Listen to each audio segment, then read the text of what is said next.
as individual American citizens, we have the freedom and the rights that are granted to us by our government to pursue our own happiness.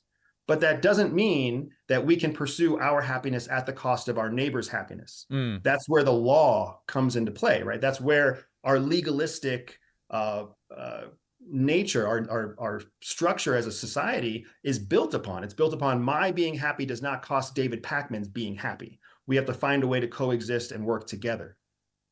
The individual needs to understand that, because what happens at the national level is that when we start to go outside of the boundaries of the authorities or the mission set that we are given in order to share our opinion or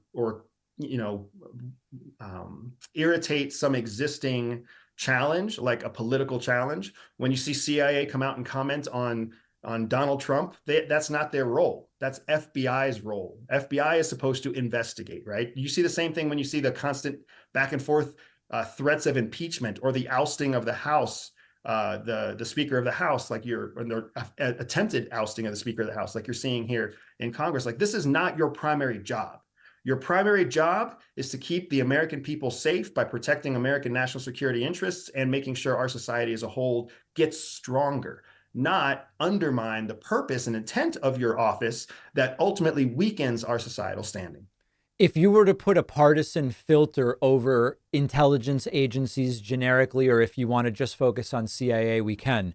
Do you believe that these agencies are more aligned with the priorities of either of the two major political parties right now, or that would be the wrong sort of filter to apply?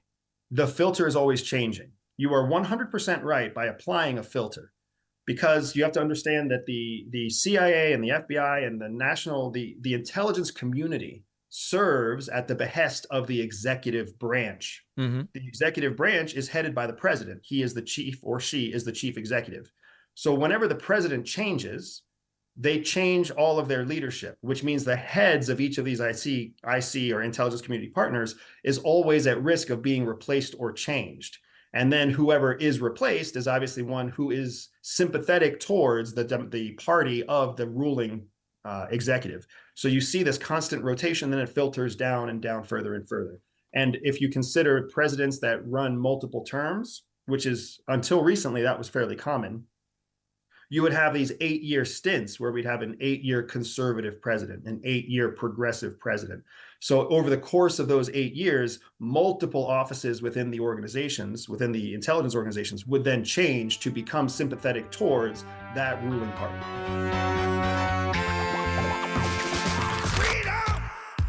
So fresh, so new.